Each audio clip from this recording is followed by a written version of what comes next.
Welcome to the Rat Hole for another episode of The Whole Conversation. Tonight's guest, Tyler Tate from Hollowfront, and we're going to sit down and talk to him and see what's up. What's going on, Tyler?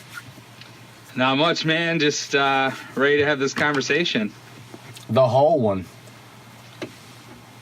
So, what do you do in the band? You're the front man, right?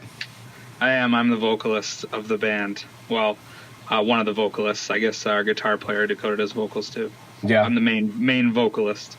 Yeah, it sounds tight, man. I really like what you got going on. Thank you. So, what got you into rocking the mic? Something that I just kind of fell into. My dad was in like cover bands, and I just really liked the idea of performing in front of people.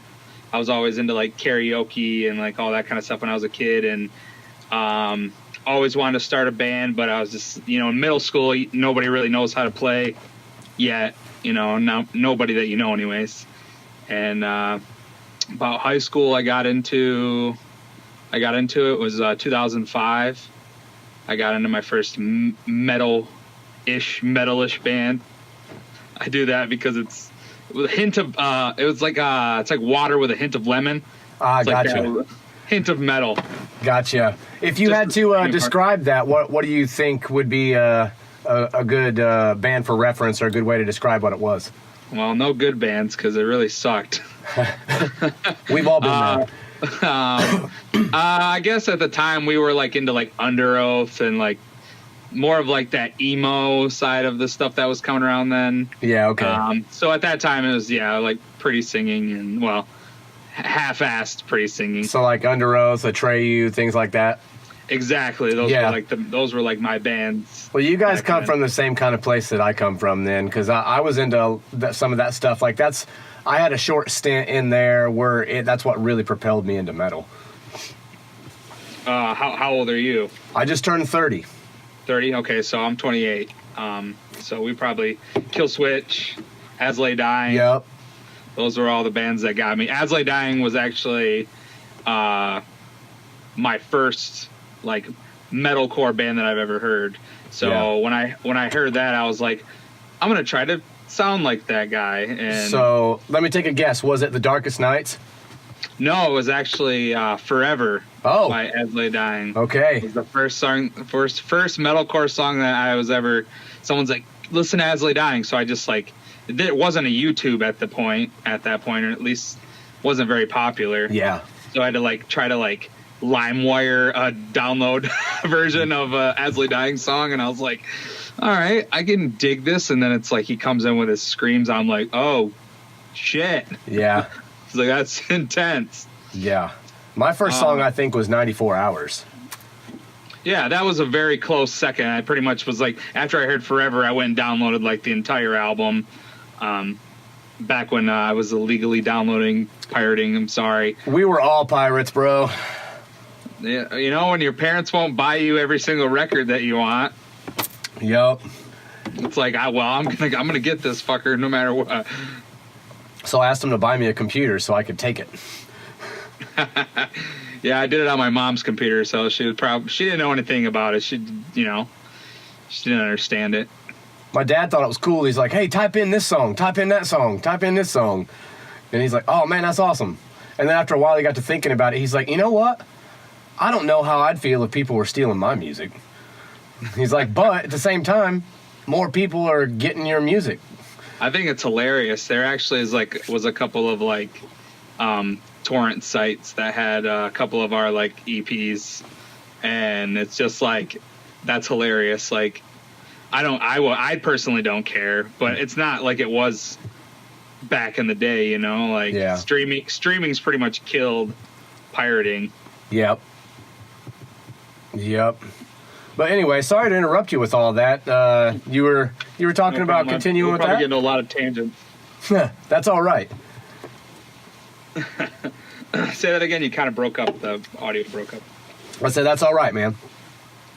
Yeah. Well, after that, I've been in 12 bands. Hollowfront's my 12th band. So pretty much between 2005 and 2016, I was in every kind of metal band you could think of. Death metal, slam, gore metal, grindcore, just like everything. And then I was like, I really hate this kind of music. Well, those were the fads. Like those core genres were always like, they'd come and they'd come and go as fast as they came. Like, pig squeals and all that kind of stuff was a big thing. Yeah, like Job for a Cowboy. Yeah. Those bands that had that shtick that didn't really last very long. Mm-hmm. Got through that phase, and pretty much landed at the vocal style that I do now. Just kind of took a while to find my own sound, I guess. Yeah. Yeah. Well, you found something, man. I like it. Thank you. I really appreciate it. So, how long have you guys been a band? About 2.5 years. Probably maybe even a little bit longer than that. We started in July of 2016. I'm the only original member left now. Been there. And, yeah, and we put out our first single like maybe 3 months after we started. And then our first EP was pretty close after that. Yeah. Yep. Do you do anything else besides vocals? Not really. Not in music anyways. I've never been into learning how to play guitar I like drums. I think if I was going to play an instrument it'd be that, but it's I chose the two most obnoxiously loud things to do at home, like screaming or playing drums. Can't just be hey, I like guitar and I want to learn how to play. I just don't have the patience. I've tried. It's just not for you, huh? No. I wish I knew. I wish I could just snap my fingers and know how to play guitar, because I just write all my own music. Yeah. If it's a side project or something. I was in a similar situation at one point in time. I was just a vocalist, and I got tired of bands breaking up, and then I couldn't do anything. So I just locked myself in my room for about 6 months and wrote damn near a whole EP on guitar and all the vocals and stuff. Programmed out some drums and everything, got a full thing ready, started assembling people. And then I got thrown on the drums because there aren't any drummers here. And I kind of got thrown to the wolves with that. I was learning metalcore drums and how to do all the singing and screaming, while I was playing drums. All of it happened at the same time. So I kind of just got thrown to the wolves and come out still alive. So that's how I got thrown into all that. That sounds crazy, man. What part of Illinois are you from? It's southeastern Illinois on the Indiana border. We're on the Wabash River. How far are you from Mount Vernon? A little ways. I would say maybe an hour and a half. Yeah, I got a lot of my family live in Mount Vernon. Okay. Do you know where Terre Haute, Indiana is? I do not. I really don't go down that way very often. I would say that's usually the reference point I use for most people, because that's a bigger place they might know of. It's 45 minutes north of us on the Indiana side of the river. All right, cool, man. Yeah, but I mean, just music has always been a big part of my life, and through my dad, and just through just the radio and just all that. I used to I obsessed over bands when I was younger, like Linkin Park and Korn and Slipknot. Those were just kind of my my break into heavier music. Yeah. And then it just kind of progressed from there to heavier and heavier, and now it's kind of I'm kind of pretty much in the metalcore exclusive. I like a lot of melody, and I like it heavy too, though. But yeah. I enjoy making music that's a little bit of both, not just one or the other. Yeah. So you prefer somewhere in the middle where it's melodic aggressive. Yeah, very. That's that's pretty much what I try to go with, what we try to go with as the band. Like, you know, it's a healthy balance of heavy and melodic, and just, some songs are straight heavy, some songs are straight melodic, and then you have like those songs that are just meshed together, that are like the in-between, that are both, melded together. Yeah, that's how we rolled with a lot of the bands I was in. We were very heavily metalcore based, and then like for us, we have a little bit of a southern twang on everything that we have. There's little bit of the, like Every Time I Die or Maylene sprinkled on everything that we do, I guess, if I had to describe it. But I mean, we always, no matter what we try to do, we always end up coming back to the same kind of sound. I don't know why everybody's always got it in their head that we need to change it, because that's what we do best. That's why it happens every time. Yeah, if it happens naturally, man. I mean, that's just, I feel like Holofront for me has been like that most natural band, like the band I've always wanted to be in. Yeah. The band that I was meant to be in. It was just, everything happened pretty, everything happened at a time in my life where, like, I mean, I'd kind of quit music, I was like over it, because I'd been doing it for 12 years at that point, and it's just like not getting anywhere, and it's just like it costs money and it's not worth it. And Holofront came into my life at a very low point, so I just kind of like everything fit together, and it was just perfect. Great. Yeah, that's always nice to have that. I think that I've already had something similar, but we just weren't quite old enough yet. Like some of us were in our young 20s, and then the others were teens. Not everybody as a group kind of got it. Like there was some of us that did, or some of us that didn't, and it was just really hard. Like, we were a great presence on stage, and we had some really good stuff and had a fairly good following, and we were a band for like maybe 5 years, and it was just, there's a lot of things in it, man, that just people don't know about. They assume it's just guys get together and somebody plays a guitar riff and somebody goes la la la la la, and then the songs happen. But there's more to it. When you're in a band, it's kind of like having multiple girlfriends. I mean, you have to keep everybody happy. You have to schedule everything out right. You've got to, what do you think about that? I agree, and that's probably why I don't have a girlfriend, because I have 3 other girlfriends. I just don't have the time for it, really. I think that music is a lot harder.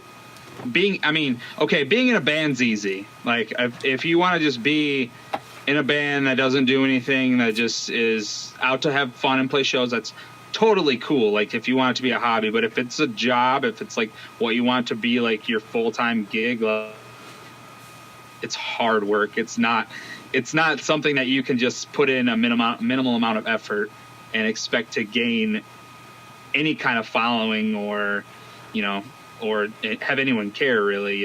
Yeah, and if you do, it's going to take a really, really long time. The slow and steady approach there, and that's few and far between, probably. I feel like, it's like, it's a mixture of, drive and luck. Like, a lot of bands that are really good and just never seem to catch on to anything, or and then there's like bands like us, who I've only been around 2.5 years, but have been our train is only like sped up, Yeah. And a lot of it's been luck, and people like our manager, Ryan Kirby from Fit for a King. He, hit like someone like that, who's like in more into the industry than, say, someone like on my level, caring about my band enough, to like want to manage us. And, our producer Lee cares enough about us as people in the music to like, go out of his way to like help us make like the best music possible. Just like getting those breaks, it is really about who but like you start somewhere. Everyone starts somewhere. Mm-hmm. You got to meet, you got to meet those people, and you got to you got to work really hard. It's a grind. It's not fun all the time. Honestly, I would say that the fun ratio, the fun to work ratio is imbalanced. I would say fun is like a very small amount compared to like how much work it is. Yeah. But the payoffs is worth all of it. 100%. Like, releasing music or like releasing a music video is like my favorite. It's like my favorite thing to do. Like playing shows and like doing like tours and stuff. Like, those are awesome. Like meeting people in person that really love the music, but like releasing a music video and just like watching the comments and stuff pour in, and just like the views and like just people enjoying it, and that's like the best part about being a musician. It's like, oh wow, okay, we did it. They don't think it sucks. Yeah. See, I really enjoy that seeing that for the podcast and the web shows and stuff is when we air episodes and I get to sit back and watch what we've worked for and things, because I'm in multiple bands, but we're those weekend warrior bands that we were talking about earlier. Like most of us are older, have multiple kids and things like that. So we're not going to be touring everywhere like we used to, anytime soon. So I've really put a lot of focus into all the ShedRat industry stuff and providing content to help out, and not just what we're doing and what I like to do, but pulling everybody in. And I involve literally everyone in the family for everything that I do. And it ends up being a really big payoff for me, too. And I do a lot of work behind the scenes that nobody ever really gets to see for a long time. And then when I finally do get to show somebody what's going on, then it's a really, really good feeling, man. I think my family they've been supportive, but I think they've had the hardest time adjusting to the newer lifestyle that I've taken on. Because before in bands, it was like, oh, he went and played a show every couple, once a month, or maybe once every couple months, or now it's like, oh, well, I'm doing a podcast interview upstairs, no one can really bother me for an hour or so. I have to, and I'm doing like all this other stuff and just, and the potential tours that are potentially going to happen, and a big tour that we actually do have happening, those, they're like, they just don't get it, but I think they're like trying to come around to understand what my, it's my passion, it's my dream, so I kind of have to go for it right now, or I'm going to regret it for the rest of my life. Yeah. See, that's something I was really fortunate is my dad was in bands and stuff through high school and then on through like into the early 90s and stuff, and he's been really, really, really supportive of everything that I've done. And he's always been the one to be like, no, you need to do it now. You need to do it now because, that eventually you're going to be my age and you're going to be like, man, I wish I would have done this. I wish I would have done that. And I always tried to listen to him, when he would give me advice like that, because you could tell he was speaking from a point of experience and not just, trying to blow, smoke up your ass with it. And it was really something that I really, it stuck with me, and it's caused a lot of problems in my life. Like, my ex-wife and I had a lot of problems because of it and stuff, but I'm just an extremely driven person, and when there's something that I want to do, I tend to just put my head down and lose track of time. And so, I mean, there's people that understand, there's people that don't understand, and I think there's people that can be converted to understand, but I really don't think that there's people out there that are ever going to understand. Except other musicians, other people doing the same thing. And you're talking about like, it's music's definitely, it's a sacrifice, man. Like you lose relationships. Like, a part of the reason my last relationship ended was because of Hollow Front and just because of the things that we're doing. And it's like, she's like, well, I can't really live a life like that. Yeah. She's not interested, and and I think being a musician, there's a certain amount of selfishness. Yeah. That's the curse of any entertainer. Yeah, it's all about self-fulfillment. You're not doing it. I mean, you might want to do it as a career to help your family or to whatever, but it's not. It's really about you. It's it's about what you need to do, what you feel like, and that, I feel like in that, I almost lost that, man. Like I was so close to just, cause I have 2 kids of my own. Yeah. And I was married, and my wife left me, and I had quit music for like over. It's like, I got a family. It's like I'm not going anywhere with music. It's really just more of a hassle than anything. I'm just too busy. I got a wife. I got kids. I was like, I should pack it in now, and I never got a start really. So. Yeah. So then when me and my wife split up and I was, I moved out and I was getting the kids every other week, I was bored. I was bored as hell on the weeks that I was by myself. And I was just like, I need a hobby, So I was like, one of the original members of Hollow Front hit me up and was like, join a band. And I'm like, I've done that. It's like, find me a band that's, that's going to be worth it, I guess, Yeah. And that's just kind of how it fell into place. And, now, many members later, I am the only original member. But we've had, that's like goes back to that thing like you were talking about earlier, how some of your band members just didn't get it, just didn't have it, Yeah. And it's not to say that they're bad musicians or bad people, exactly. But they weren't willing to put. Some of them weren't willing to put themselves before their families, which is, I commend that. I wish that I could be that way, but I'm not. I'm ready to take this all the way, and and I would never tell my kids not to follow a dream. I feel like in a society that we live in, we tend to shame people into giving up the things that they love doing in order to make a living.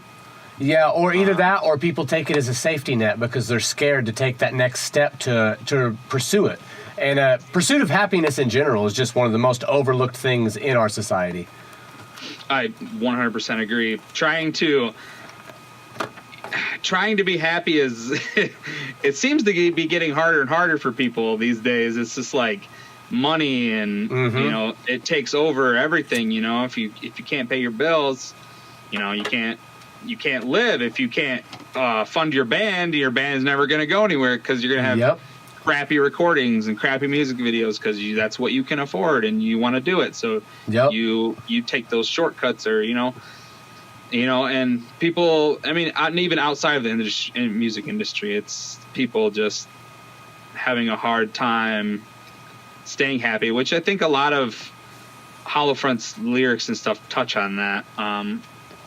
I've struggled with that a lot in the last few years since my divorce, and even before that, like my whole life, I've struggled with anxiety and depression, and and just got really bad at the point that the band started, and everything I had to say just kind of poured out. Yeah, bad times makes for good tunes, unfortunately. For sure. I mean, and it's something I think has resonated with the people that listen to the band. Just the fact that it's real. Yeah. Because I don't really sugarcoat anything, and I don't really like downplay it. There's lyrics in there that talk about, man, I wanted to die. Yeah. And a lot of people feel that way, which is really sad and depressing in itself. But at the same time, they need to hear someone else say that so they don't feel so alone.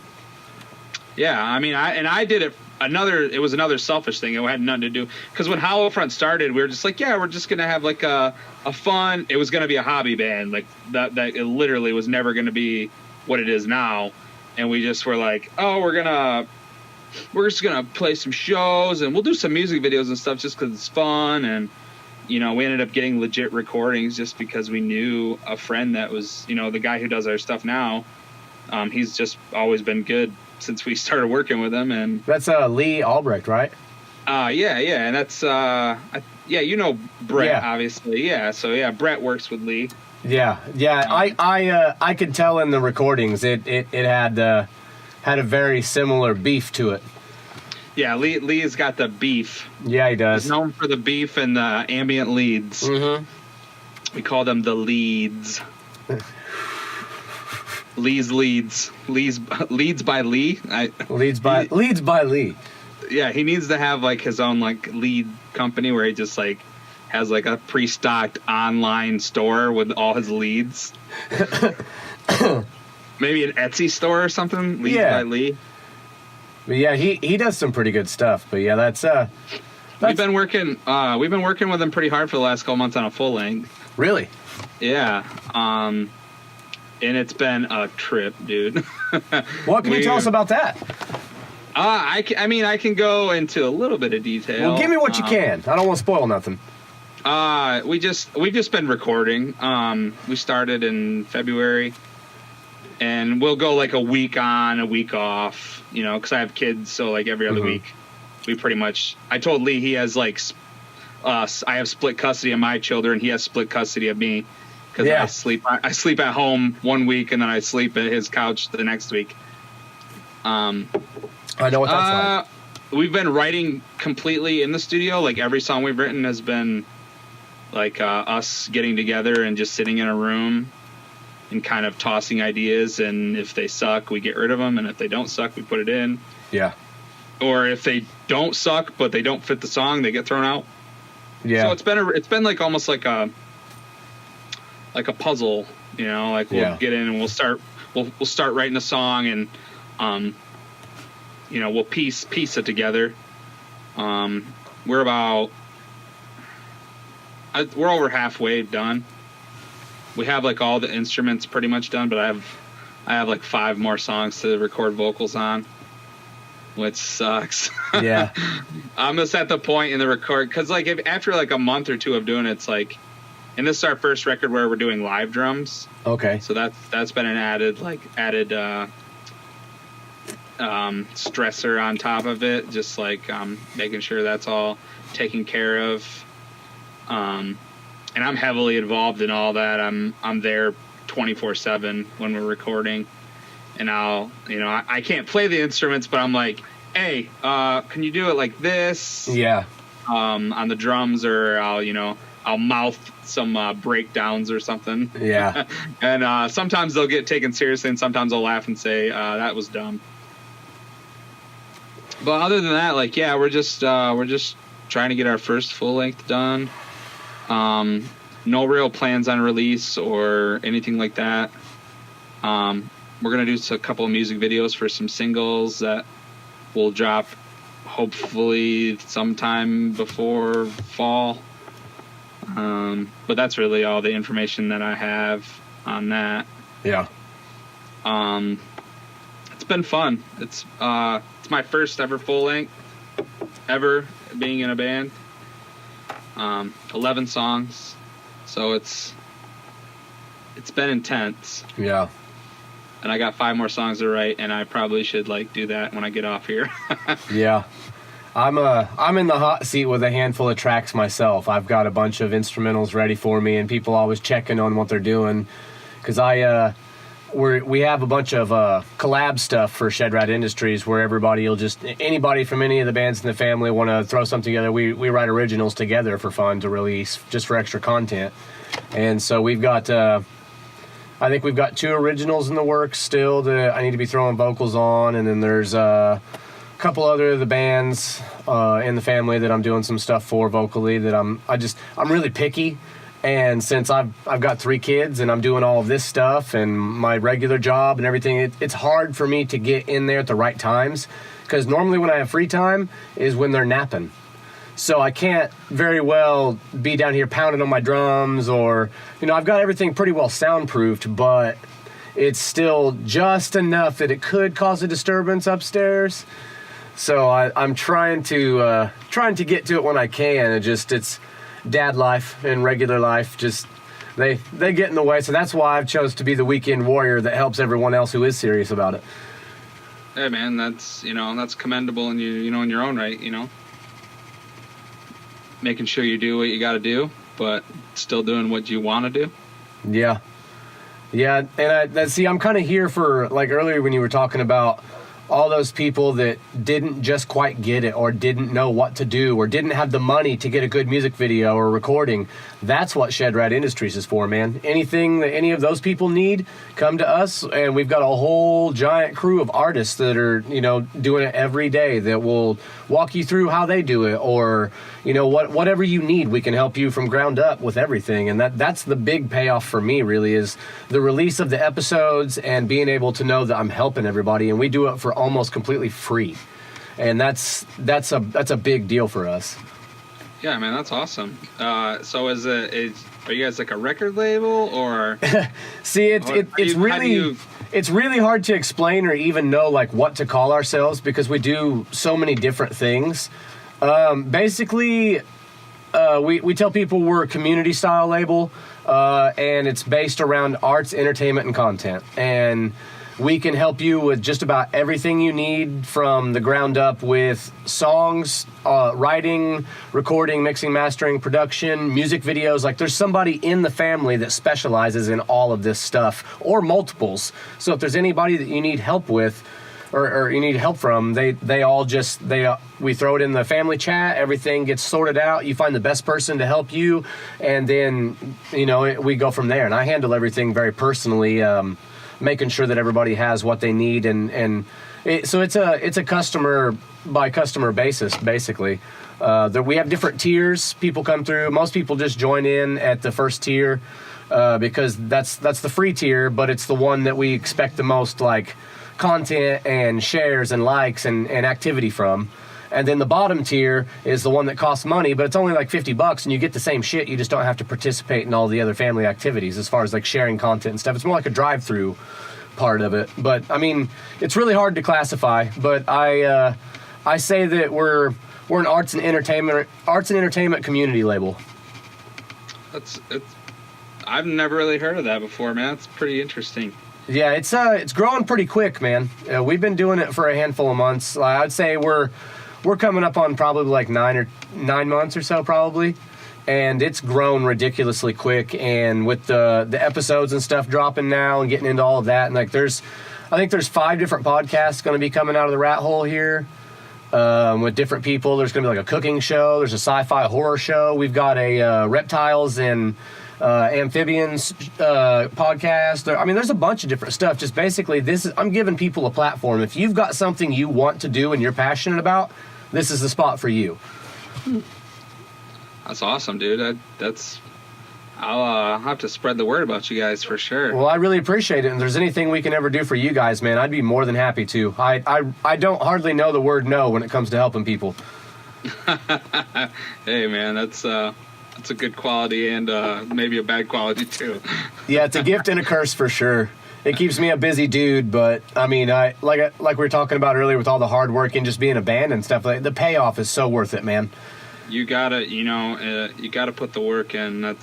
I think that's, if I was to tell that to any local band, Howlfront's not a big band, or I'm not like famous or anything, but I've been doing this for 15 years, and it's like, if you're listening, like, and you want to start a band, like, work. Yeah. And do everything right from the beginning. Being lazy is only going to hurt yourself. Yeah, like, and interact with fans. Yes. I think that's one thing that we've been really striving for, as far as communicating with people, and just like, answering back their messages and answering back their comments. And, we don't hit every single one. We're not perfect. Yeah. But I think building a fan base that cares and not just looking for numbers. Like a lot of brand new bands are like, okay, we have to get 100,000 likes or no one's going to take us seriously. Yeah, for sure. That's not true. You want organic, legit fans. Yeah. We want, and even with the amount of likes we have, Facebook, the reach sucks unless you pay for it. And even then it still sucks. But as far as like, just getting those people that continually comment and interact with your band, and like, I see people that have been around since like the beginning, like buying merch, like a couple times, every couple months or something, buying something, and it's like, I recognize that name. That's awesome that like as soon as I see the name, I'm like, oh, I love that guy. That guy's awesome. And we had a conversation about his PTSD. You know, I've had conversations with so many people that are I think that's another good thing about this band. And potentially with any band is like just connecting with people and being genuine and sincere. Mm-hmm. I've met a lot of people that struggle with the same things that I struggle with through this band, and just talking to those people, and then, you know, if your music's making a difference, like that's just it. That's all you can really ask for. Hard work, persistence, which is pretty much the same thing, but you know, caring about fans, caring about what your product is, because you can't. There's just so many bands I see that just put out those DIY recordings that just aren't, you know, they just don't sound good. I think that that goes in with the hard work. Like everything has to be top notch today if you're going to compete. Mm-hmm. Yeah, and at the same time, man, like you have those guys, like some of them just don't understand what sounds good and what doesn't. Like you could have the most talented guitar player in the world, but he might not have an ear for how a good mix sounds. You might, you know, like if they try to do it themselves, to them, it's the most awesome thing ever because it's probably one of their first recordings and they're just excited to have a recording. I've been one of those people myself. But to actually get back something that you've put the work into and you've done it right, there's such a huge difference, and it makes you feel so much better about it. Yeah, I mean, in 2012, I had a band that released something that we did DIY, and I thought it was the shit. I look back on it now, and I'm like, man, this sucks so bad. You know, it's just like... And I think also another thing is being able to take constructive criticism, because I noticed that a lot of bands don't like being told that they suck, which is understandable. I hate being told that I suck, because I think that's subjective. Yeah. But like when someone's constructive and being like, "Hey, like your music is awesome, but like, you know, maybe you should try to hit up Lee." You know, I'll do that all the time where I'm like, "Hey man, like I heard your band, it's like a good song. It's really hard to listen to. Maybe, you know, hit up Lee." Yeah. You know, and it's not like I do that randomly. I did that to one kid, and then his band went and talked shit about Howlfront. Yeah. You're always going to have that. I was just trying to help you out, and then they went on stage and like talk shit about us or something. I was like, wow. I was like, well, I'm glad I'm not like in that kind of like mindset. I was just like trying to give the guy some constructive criticism. Yeah, and see that's a big thing about what Brett and I had talked about on our episode is the battle of the bands mentality and the cliquey mentalities of people. I can weigh in on that because Michigan is pretty bad. I did a whole tour up there. We did an all Michigan tour, so we found out pretty quick. So sorry. Like I think there's a reason. Well, it's not just because it's a peninsula, but I think there's another reason why like bands just kind of they stick to like Detroit or, you know, Grand Rapids. They don't really try to vent. There's no other places like it's Detroit or Grand Rapids, and then maybe sometimes Lansing. Those are really. We had one scheduled in Flint. Yeah. See, I mean, Flint's music scene is just there's no music scene. This was also like 2011. Okay. I mean, for sure. I think that, and it's like the bands in those areas, like they all band together, and that's great. Like, it's the whole East versus West Michigan thing is so dumb. It's like we don't. The bands that participate in that kind of stuff are the bands that will stay locals forever. Yeah. We really don't. We don't even think about Michigan that much at all anymore. It's more like, how do we stay out of Michigan? You know, yeah. We only want to play our hometown like 3 times a year, and then maybe the same amount in Detroit. But our main goal right now is trying to get like on support tours for bands that are, you know, bigger, slightly bigger or bigger than us. We're not really thinking about the cliques or the battle between the local bands. You know what I mean? It's not to say we're not competitive. I think there's always a little bit of a competitiveness between bands. But if it's not healthy, if you're talking like mad shit about a band or like personally trashing them just because you don't either like their music or the way that they look, or I think that's in high school. Leave that shit in high school, bro. Yep. But it's weird being older because I'm the oldest person in the band. Like, our drummer's 19. So the age variance between the two, it's like you're in a scene now with a lot of younger people. Yeah. Whereas like a lot of people my age have been, either have made it or are failing to make it and just keep doing it because they love it, or they just drop out because it's like, that was, I'm almost 30. I think that's the thing. It's like, I'm almost 30. I got to like settle down and I got to get a real job. I've said that, but it was more in the means to motivate the guys that I was working with. Like, hey, man, you guys are younger than me. Some of you don't have kids or, like, jobs or anything to worry about yet. Like, you haven't done anything. Like, I've got 3 kids. I've done this for over 15 years.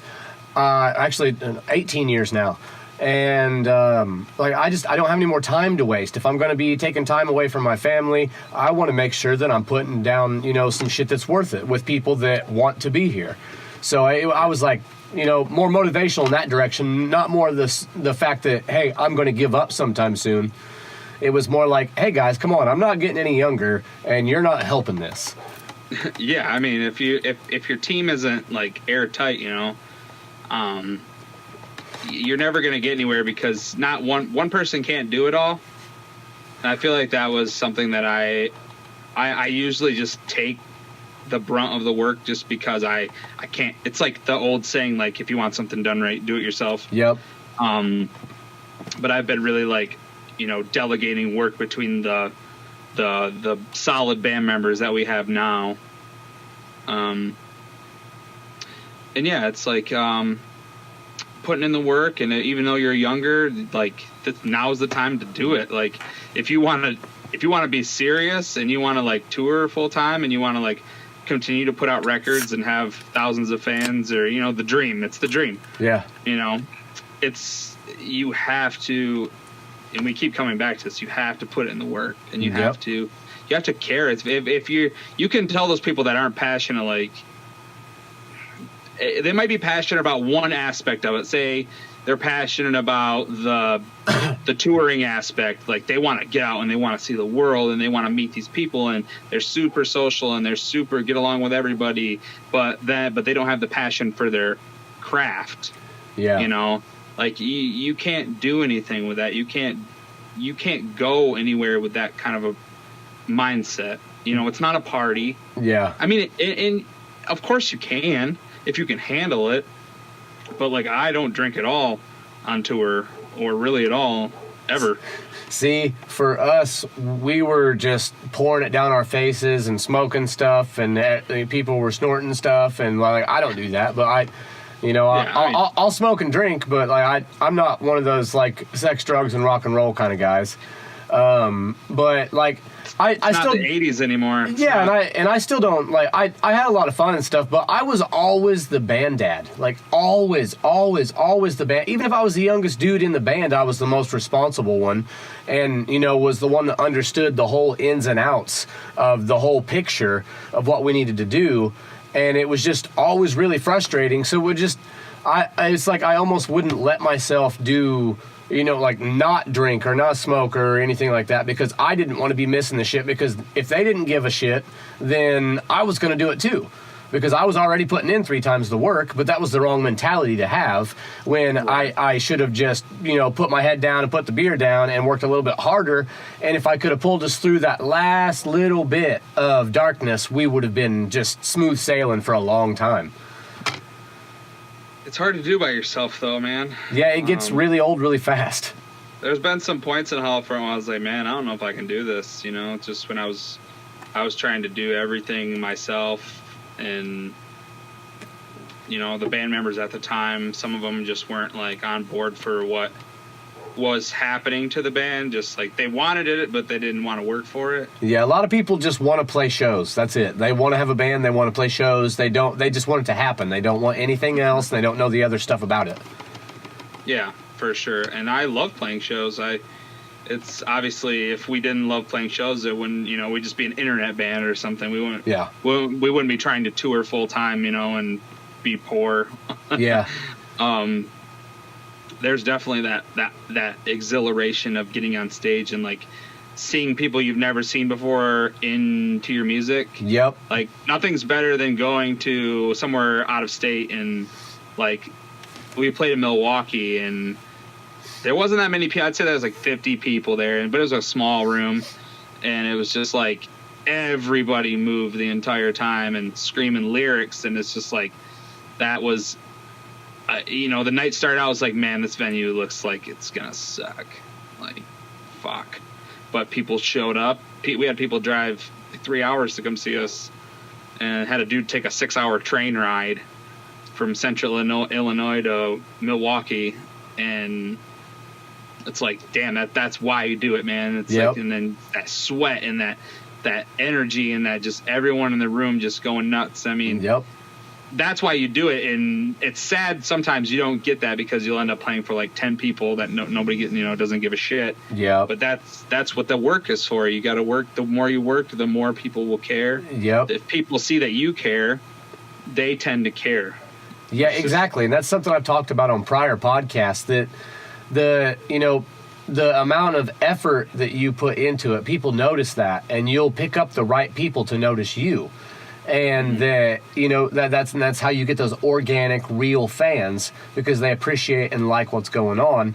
And the one thing, like you said, when you were on stage and people are singing lyrics back to you and things, like that was the first time I ever got hooked, and it actually happened in Michigan.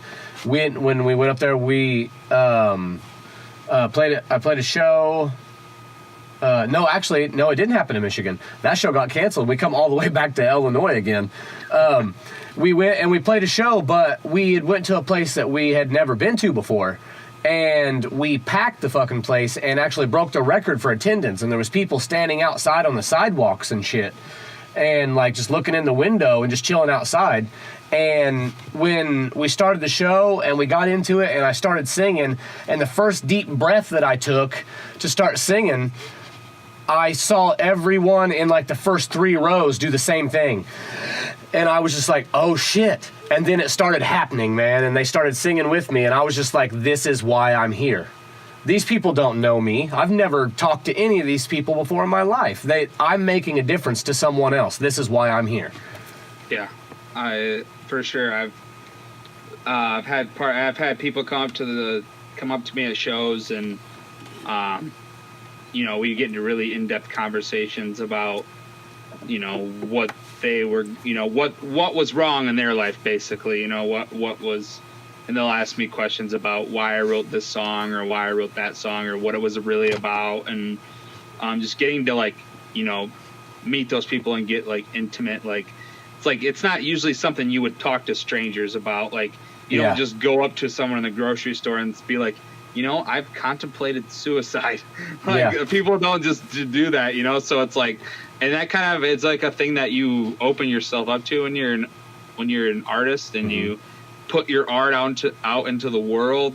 Like, you basically are giving that to the world. Like, you can't take it back once you've given it. So there's no point in being like that kind of person that's like, well, I'm not going to sit here and talk to this dude for 45 minutes about his depression. He obviously felt passionate enough about you to come out of his way. And it's hard. I struggle socially with social anxiety sometimes. Like, I can't go up to people that I admire, or it's really hard for me to like try to like go up to be like, oh, I know that vocalist and like his album like was a big part of a point in my life. I got to go talk to him. Nope, that's not me. I'm like, staying at the other side of the room being like, what would I even start with? Like, I love you. Yeah. I love your music. Oh, I have your poster on my wall or something, Just tell me, you think of the cheesiest thing that you could possibly say. And it's like, man, I'm just not going to do that because everything I say is going to sound stupid. So like people that come up to me and like want to talk and like we'll get super in depth, and that's really refreshing, you know, especially coming from bands where it's like I used to be in bands I talked about like death metal shit, you know, like it wasn't real. It was all like, it was all facade, whereas this band is about as real as I possibly can get on paper. Yeah. And people seem to take notice. It's awesome. So that's how it is with my band Plum Tuckered Out. We play like folky, like bluesy bluegrass. Like it's a weird mixture of what we do, but it's got some old school roots into it for sure. Foot stomping, clapping music. But we sing a lot of songs. Like there's a lot of our songs that are just about, you know, life in general. Like we got a song called Hard Sometimes, and it's basically just telling you, you know, tough shit. You're not the only one with problems. You've got to get up and you've got to keep pushing, because if you let these little things get you down, you're never going to get back up. You know, like everybody's got these problems, and you know nobody's going to pick you up. You got to do it yourself. Keep your head down, work hard. Basically, there it is again. Back to the hard work and appreciation. Like it's the same thing. And we have some songs about we in Plum Tuckered Out lost a brother pretty recently to suicide, and he's not the only one. And so, I mean, that's a big part of our set too. We give a little speech, and we have a couple of songs, you know, like one song in particular that is about that and the preservation of life, and you know, being open about that, not being afraid to talk to people and things about what you're feeling and stuff, because there's that stigma on people where they're like, they don't, like, people are afraid to be honest with people because they don't want to be, you know, made fun of, or they don't want to be, you know, just cast aside or you know, anything like that. And we let them know, no, it's okay. Come talk to us. Come do that, you know, come do that. And we make it very clear that we want to have those interactions with people. And that's a big thing for me, man, is I love talking to people. That's one of the reasons why I started the show, is I just love talking to people. And talking to people I've never met before usually leads to so much better conversation. And, you know, like I got a lot more to talk about. Yeah, and I have a lot of people that are really comfortable talking to me, and a lot of people open up to me. Like, I have conversations with people all the time that are, you know, off air, and like we'll just have video chats in here, and we'll have phone calls or whatever. And there's people I've never even talked to before. I'll talk to them for an hour and a half or so about just life shit, and by the end of the call, they feel so much better about everything, and they're just like, you know what, thanks, man, you're a good dude, I really appreciate it. And that means the world to me. Like, it makes so much of a difference in everything that I do to be able to do that, but let alone to be able to provide stuff like this for people. And like, I know people now, it means so much to me. They say they look forward every week to every Thursday at 8, you know, the whole conversation comes out. They look forward to it. And it's the start of something pretty great to me. It's pretty new, and, you know, just everything about all of that stuff, just being able to make a difference to someone just means the world to me. Yeah, man, I'm stoked for them for your fans to hear this conversation and meet me. Hello, nice to meet you. Yes. Yeah, it's been a pretty good conversation, man. Like, I've really enjoyed talking to you. We've been going for probably about 45 minutes or so. Yeah, man, I you know, I can get into some conversations. I can talk forever. I'm a talker. I make friends very quickly. I get in trouble because we'll like go on vacation or something, and like in 10 minutes I've got a new best friend. Well, do you have anything that you would like to specifically touch on, or anything you would like to you know, kind of plug for your band or anything like that? Keep an eye out for us. I mean, we're pushing harder than ever, trying to get on some real tours, you know, that are not just local or regional. You can find us anywhere at Hollowfront.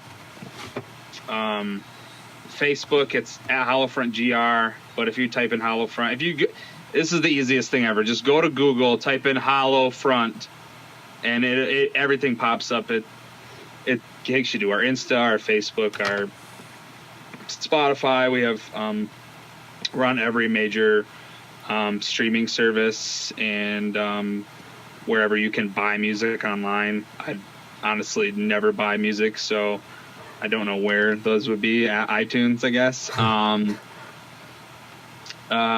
Yeah, really, like we're just a band trying to make it, man, trying to live our dreams. And hopefully we can like see everybody out on the road soon. We got some things in the works that I can't talk about, but things are happening. Mm-hmm. It's been really fast, but it's also slowed down a little just because, you know, everything has to be done right. Mm-hmm. You know, for sure. Well, if you guys are ever looking for any shows down this way, let me know. I'll try and hook you up with whatever I can. Definitely, man. We have a booking agent over at Artery Global. He's been handling all of our booking stuff. You know, just trying to get us out there. Yeah. Well, it seems like it's paying off. I mean, I know we were talking about the numbers not really meaning anything unless they're organic, but you guys got a pretty big following on Facebook, and it seems like some of your other stuff is active. Yeah, it's a growing. You know, it's the fastest growth I've ever seen in a band that I've ever been in. So it's been really big learning experience. But I can't wait to like take it as far as I possibly can. You know. Yeah. And I love doing these podcasts. Like I think I posted a status because I did a couple last week, and it's just like I enjoy talking to people I've never met before. I talked to some guy in England.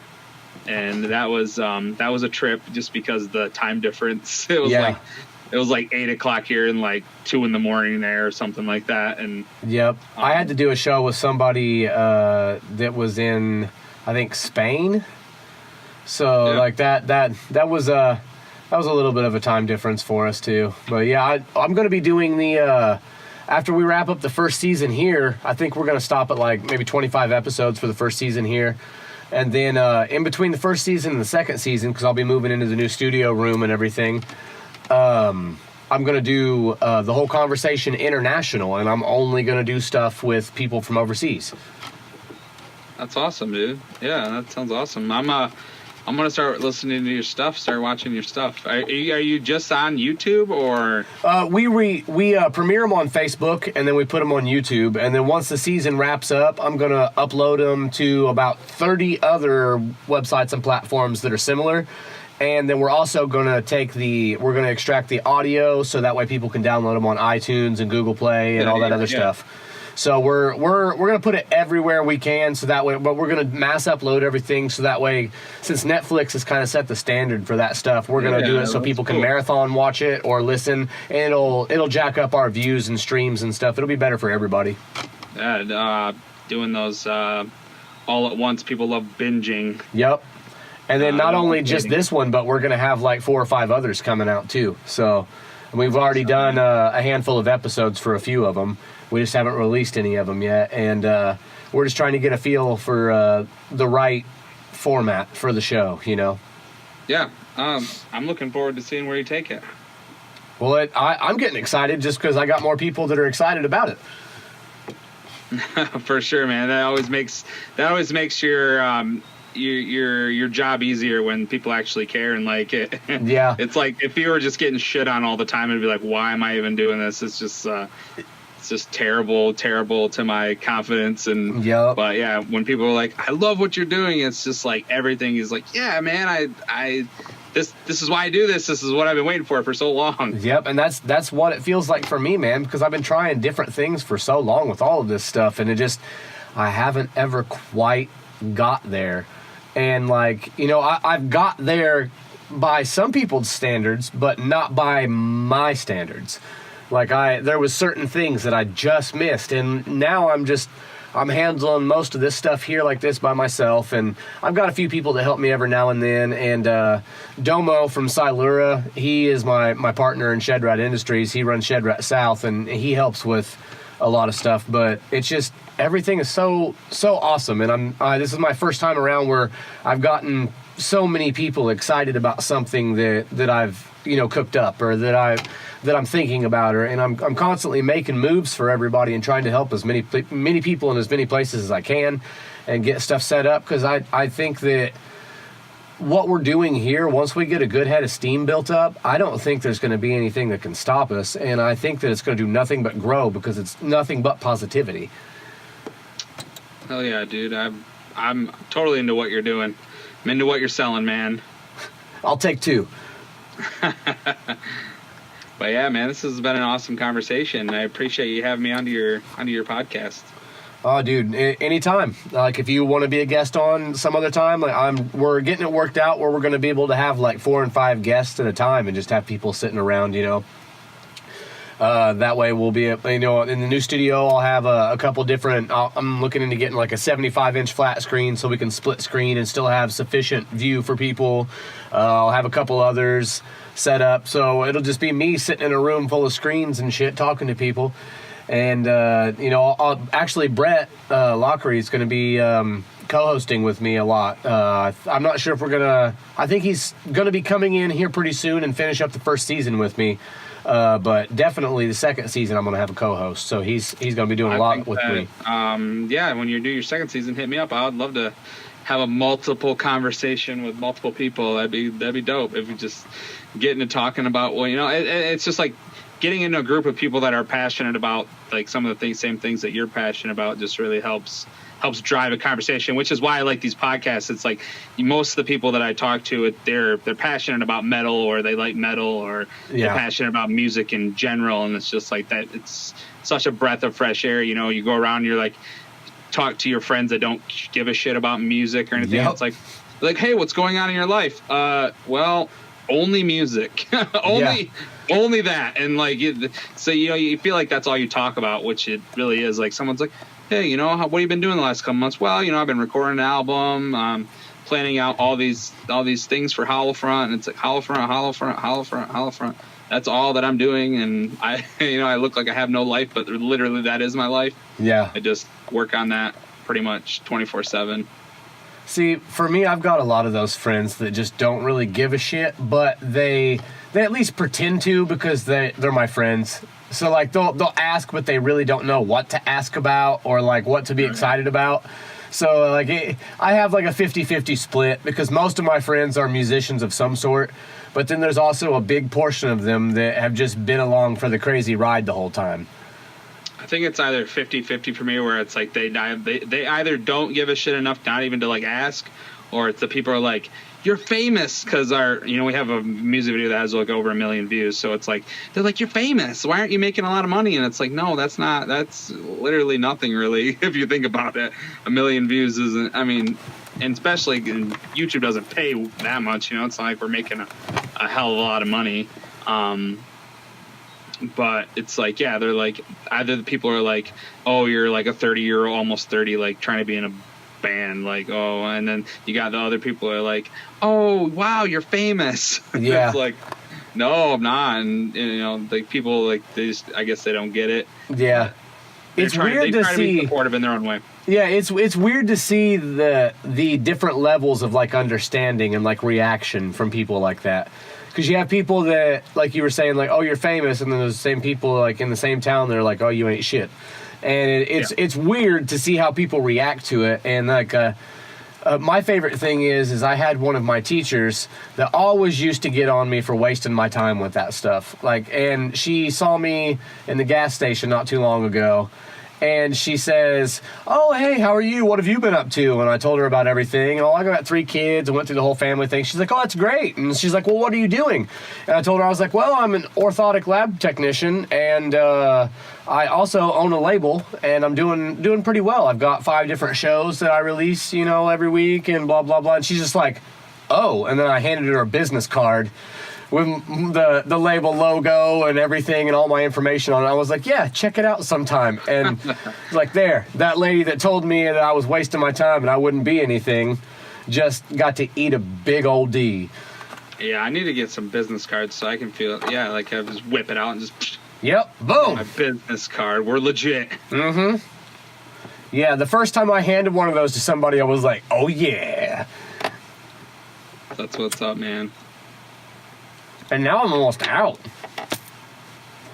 I take them to shows everywhere with me, and I'll set just a pile of them out on the merch table and everything, and people will grab them and be checking them out, because I think the reason that the ShedRat industry stuff is interesting to people is because it's so different. and like there's no negative side to it. But at the same time, there's a lot of people that don't, since they don't know what it is and it seems too good to be true, like they don't really pay attention to what's going on, or they don't like the page, or they don't engage with the page because they're not sure. So that's the main thing that we're focusing on now is that personalized crowd engagement, to let people know. We're coming up with a couple commercials and a few things like that to let people know what we're doing, what we are, and describe it a little better, because it's changed a little bit since we started and it's really hard to understand anyway. So people's attention spans are so awful nowadays. Yeah, exactly. So we're trying to find something that we can do that will describe everything we need to within that 1 minute to minute and a half video to put on Facebook, because that's the attention span. Yeah, man, I totally get that. Trying to keep people engaged is a task nowadays. So it's got to be it's like little babies with the little carousels above their bed. Yeah. It's like, oh, look, a shiny object. Like, that's how people are nowadays. It's like, yep, this video is more than 30 seconds long. Fuck that. I ain't watching that. Yep, exactly. So we're really trying to get some more outreach done. I think we've only, we don't even have 2,000 likes on Facebook, but our outreach, for everybody a week is close to through the whole tier network of how everything works, because it's the ShedRat page, the band pages, and then the personal pages of the people that are part of the family. Mm-hmm. And so through sharing and everything down like that, we have about close to 60,000 people in outreach a week. And so, yeah. But our Facebook page doesn't reflect that, because it only says 1,600 or something like that. And that's just because people don't know what it is. They don't know. So that's why we're doing this. That's why we're doing a bunch of other things, to let people know, so that way we can get it out there to more people. We're trying to make the people that are paying attention feel more like part of the family than just people that are paying attention. Yeah, dude. I think what you're doing is pretty cool, man. Well, you feel like wrapping this bad boy up? Yeah, man. It was a good conversation. It was nice getting to meet you, and you too. I appreciate you. Appreciate you having me on. Again, if you want to check out Hollowfront, the band that I scream for, that would be Facebook at HollowfrontGR, Instagram at Hollowfront, and then Twitter, Twitter you can follow us on, but I never update it because I'm just not that. I'm too old for Twitter. That's what I do too. But that's at HollowfrontGR, and pretty much type in Hollowfront. You can find us anywhere. All right, man. Well, I appreciate you stopping by. Yeah, dude. Appreciate it again, man. Well, I'm going to have you on. I'm definitely going to have you on again, and we're going to have to try and cook something up for next time. Yeah, for sure. I'm interested in having that conversation with multiple people. I think that'd be pretty fun. Yeah, and definitely keep in touch in between then, man. Yeah, dude. You too, man. I will. Yep. Thanks so much, man. Yep. You have a good night. You too. Take it easy. Thanks for stopping by for this episode. Everybody stick around for the featured artist.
scar.